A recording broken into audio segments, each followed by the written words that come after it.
이 시간 감사 기도하심으로 오늘의 기차 목행 말씀 나누도록 하겠습니다. 하나님 아버지 감사합니다.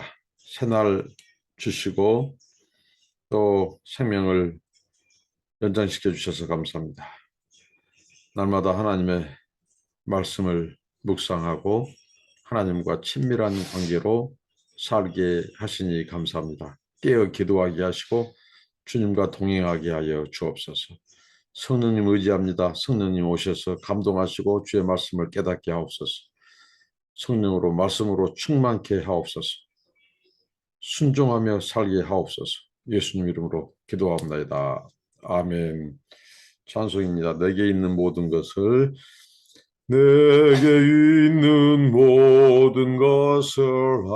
아낌없이 드리네. 사랑하고 의지하며 주만 따라 살리라. 주께 드리네. 주께 드리네. 사랑하는 구주 앞에 모두 드리네. 내게 있는 모든 것을 겸손하게 드리네. 세상 욕심 멀리하니 나를 받아 주소서. 주께 드리네. 주께 드리네. 사랑하는 구주 앞에 모두 드리네. 내게 있는 모든 것을 주를 위해 드리네.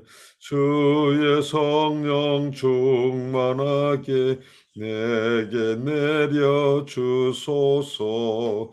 주께 드리네. 주께 드리네. 사랑하는 구주 앞에 모두 드리네. 아멘. 하나님의 말씀입니다. 레위기서 27장 16절로 마지막 절까지입니다. 33절입니다.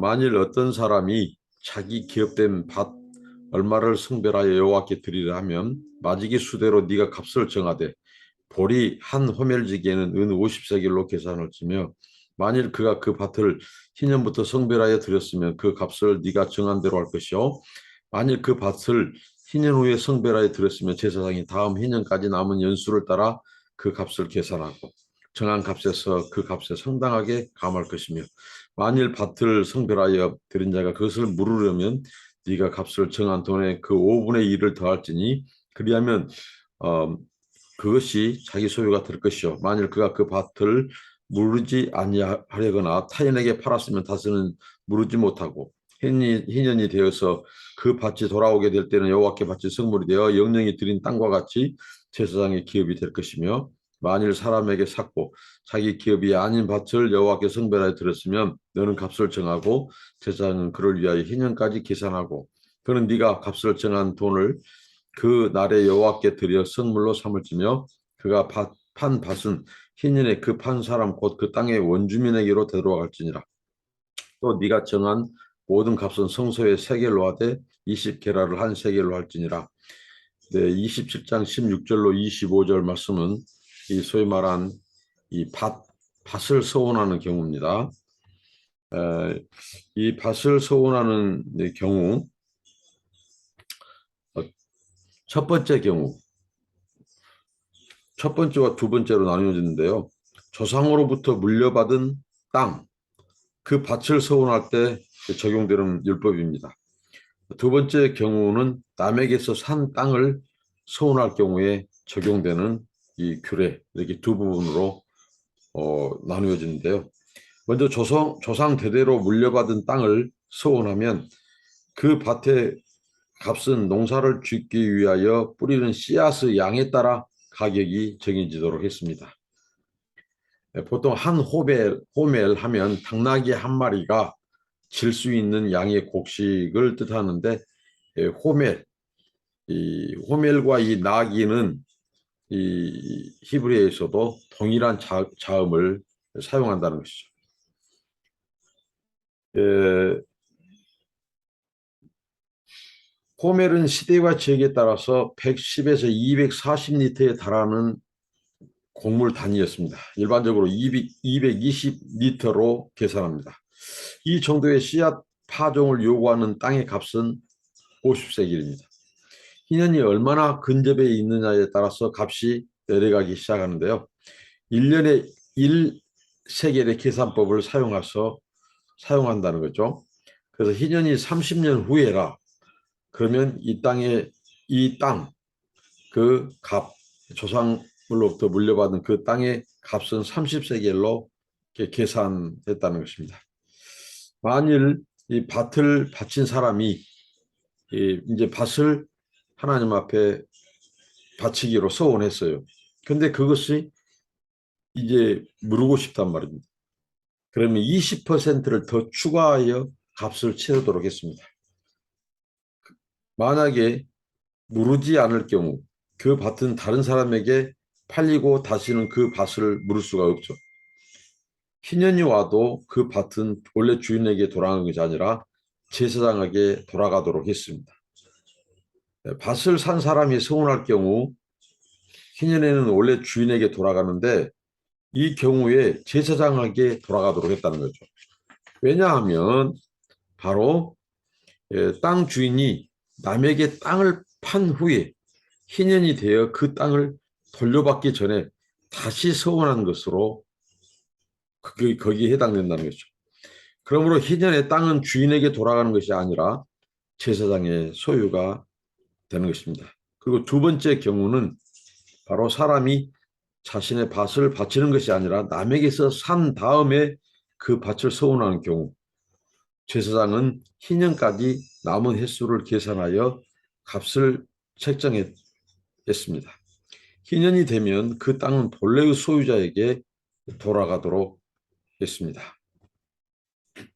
그리고 이제 또 살펴볼 것은 첫 짐승에 대한 서원의 경우입니다. 26절부터 27절인데요. 오직 가축 중에 처음 난 것은 여호와께 드릴 첫 것이라. 소나 양은 여호와의 것이니 누구든지 그것으로는 성별하여 드리지 못할 것이며 만일 부정한 짐승이면 네가 정한 값에 그 5분의 1을 더하여 물을 것이요 만일 물으지 아니하려면 네가 정한 값대로 팔지니라. 율법이 이 짐승의 이 맛, 첫 것은 하나님께 속한 것이라고 했습니다. 출애굽기예요. 그래서 따로 그것은 서운할 필요가 없습니다. 그러나 제물로 드릴 수 없는 부정한 짐승, 예를 들면 낙이라든가 이 말, 이것을 제사장이 정한 값에 5분의 1을 더하면 물을 수 있습니다. 만일 물지 않으면 제사장이 정한 값에 짐승을 팔아 성소에 들여놓아야 합니다. 그러니까 이러한 것은 하나님께서 이 성소를 유지하는 데 필요한 재정, 이 재정을 충당하는데 바로 이런 이 서운한 것을 물을 경우 또 그 서운한 것을 이 갚지 못할 경우 이럴 때 하나님께서는 거기에 이런 규례를 정해 주셔서 성소에 필요한 재정을 충당하셨고 또 아침 저녁으로 제사장이 드리는 제물들을 확보하는데 구입하는데 그 비용으로 이렇게 하나님께서는 배려하셨습니다. 그리고 이제 온전히 바칠 물건들에 대해서 나오는데요. 28절, 29절입니다. 어떤 사람이 자기 소유 중에서 오직 여호와께 온전히 바친 모든 것은 사람이든지 가축이든지 기업에 바치든지 팔지도 못하고 무르지도 못하나니 바친 것은 다 여호와께 지극히 거룩함이며 온전히 바쳐진 그 사람은 다시 무르지 못하나니 반드시 죽일지니라. 자, 여기 특별히 성막에서 쓰기 위하여 특별히 준비해 놓은 것 이것은 하나님께서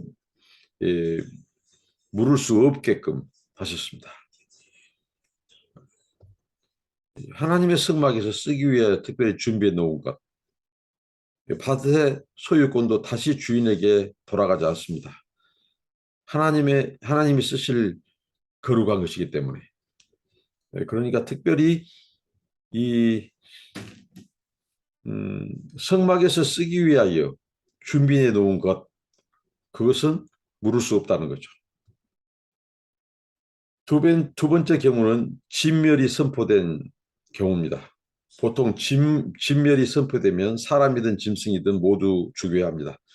이 진멸, 특별히 전쟁에서 쓰여진 용어인데요. 이 헤렘이라고 해서 하나님께서 예를 들면 원수의 나라의 가축을 다 죽이라. 그러면 죽여야 한다는 거죠. 거기 사람도 남겨두지 마라. 그러면 죽이도록 했으면 죽여야 한다는 거죠. 살려두면 그것은 이 하나님의 명령을 어기는 겁니다. 그래서 진멸이 선포된 사람이나 짐승은 하나님께 거룩한 것이 되기 때문에 진멸해서 드려진 제물이 되는 겁니다. 그렇기 때문에 그 진멸하도록 한 제물은 하나님께서 죽이도록, 우상 숭배자를 진멸하도록 했고 살인자들을 진멸하도록 했어요. 이런 경우 이제 물을 수 없다는 거죠. 반드시 진멸하도록. 예, 하나님께 거룩한 것으로 드려졌기 때문이죠. 하나님은 주의 백성에게 서원을 강요하지 않으십니다. 다만 서원할 경우 사람이 그 서원을 지키기를 원하시고, 따라서 서원은 즉흥적으로 감정에 휩쓸려 하는 것이 아니라 남이 강요해서도 안 된다는 것이죠. 본인이 신중하게 생각하고 기도하면서 결정해야 된다는 거죠. 마지막 11조를 다룬데요. 27장 30절로 33절입니다. 그리고 그 땅의 10분의 1, 곧 그 땅의 곡식이나 나무의 열매는 그 10분의 1은 여호와의 것이니 여호와의 선물이라. 또 만일 어떤 사람이 그 11조를 물으려면 그것의 5분의 1을 더할 것이요. 모든 소나 양의 11조는 목자의 지팡이 아래로 통과하는 것에 10번째 금마다 여호와의 선물이 되리라. 그 우열을 가리거나 바꾸거나 하지 말라. 바꾸면 둘 다 거룩하리니 무르지 못하리라. 이것은 여호와께서 시내산에서 이스라엘 자손을 위하여 모세에게 명령하신 계명이니라. 이스라엘은 이 곡식, 과일, 또 열매, 가축 등 모든 소산의 10분의 1을 하나님께 드려야 합니다. 11조를 드리는 이유는 이런 고백이죠. 주의 백성, 우리가 소유하고 있는 누리는 모든 것이 하나님께로부터 왔다. 하나님께서 주신 축복이다. 모든 것이 하나님이 주신 축복이다. 그런 것을 고백하는 뜻에서 하나님께서 10분의 1을 구별하여 드리도록 했죠. 그래서 10분의 1은 11조는 하나님께 속한 것이기 때문에 따로 서운할 필요가 없습니다. 만일 11조로 드려지는 물건을 물고자 한다면 20%를 추가해야 된다는 거죠. 그래서 이렇게 이것을 가지고도 하나님은 바로 제사장의 성전 제사에 필요한 제물과 성전 유지비 필요한 이 재정들을 충당하도록 하셨습니다. 네, 오늘날 이 11조에 대한 논란이 많죠. 11조 무용론, 11조 폐지론, 여러 개 설왕설래 말이 많은데요. 이것을 이렇게 생각하면 됩니다. 그리스도께서 모든 율법을 완성하셨다고 성경은 말합니다. 예수께서 율법이 요구하는, 그가 순종함으로 율법이 요구하는 모든 의를 이루고 율법이 그리스도 안에서 성취되고 완성됐어요. 그렇기 때문에 그런 상황에서 11조를 율법으로 강요한 것이 문제다는 거죠. 11조를 율법으로. 왜? 그리스도는 이미 율법을 완성했어요. 그런데 그것을 율법으로 강요하면 그게 이제 문제가 되죠. 그런데 11조를 하나님께 드릴 수 있는 이 최소한의 헌금으로 생각하는 것은 바람직한 거죠. 하나님이 모든 것을 주셨는데 그것을 하나님께 드릴 수 있는 이 최소한의 이 헌금으로 드리는 것, 차원에서 드리는 것, 기쁨으로 드리는 것, 이게 바로 진정한 11조의 정신이라는 거죠. 그것을 율법으로 요구하니까, 강요하니까 그게 문제라는 거죠. 구약 시대에 비해서 훨씬 신약에는 더 큰 은혜를 경험하면서 우리는 살고 있습니다. 그러므로 우리가 구약 시대 사람들보다 더 많은 것을 하나님께 드리는 것은 당연하다는 거죠. 그래서 헌금 정신, 진정한 헌금, 진정한 11조는 원칙은 최소한을 드리는 것이 아니라 최대한을 드리는 것입니다. 이 헌금은 하나님과 이웃에 대한 우리의 사랑의 표현으로 드려야 한다는 거죠. 이게 바로 11조 정신입니다. 오늘 이 마지막 말씀을 통해서 우리가 하나님 앞에 서원한 것은 지키도록, 그리고 신중하게 서원해야 된다. 그리고 그것을 물을 경우에는 하나님께 더하여 드려야 되고, 명령한 대로 그것을 더 드려야 되고, 그리고 하나님 앞에 따로 구별되어진 것들, 거룩한 것들, 이런 경우는 이 예의가 있었다는 거죠. 그것은 물을 수 없다. 그래서 하나님의 거룩을 철저히 하나님은 훼손하지 않도록 하셨다는 거죠. 이 서원에 있어서도 오늘 이 헌금 정신, 11조 정신, 모든 것이 하나님께로부터 왔습니다. 우리는 그것을 고백으로 구별하여 드리는 것이죠. 율법의 요구로서 드리는 것이 아니라 하나님의 구원에 대한 그 감사, 그리고 최소한의 이 고백으로 드리는 것이고, 그리고 모든 것이 아버지께로부터 왔다, 하나님께로 왔다는 고백입니다. 최대한을 드리는 거죠. 이게 바로 이 11조 정신입니다. 오늘 말씀을 통해서 우리 삶 속에서 하나님 앞에 우리가 약속하고 서원할 때, 그때 굉장히 신중하게 우리 기분과 감정과 분위기에 따라서 드리는 것이 아니라 신중하게, 조심하게 하나님 앞에 서원하고, 또 그것을 최대한 지키도록 힘써야 된다는 거죠. 그리고 우리의 모든 물질이 하나님의 것입니다. 그래서 그것을 우리가 하나님 앞에 드릴 때 최소한의 것을 드리는 것이 아니라 최대한으로 드리고, 하나님과 이웃에 대한 사랑의 표현으로, 하나님의 은혜에 대한 감사의 표현으로 드려야 한다는 것입니다. 기도하겠습니다. 하나님, 우리에게 가르쳐 주신 서원의 참된 의미, 그리고 하나님 아버지 이 11조에 대한 이 말씀을 통해서 우리가 하나님의 거룩,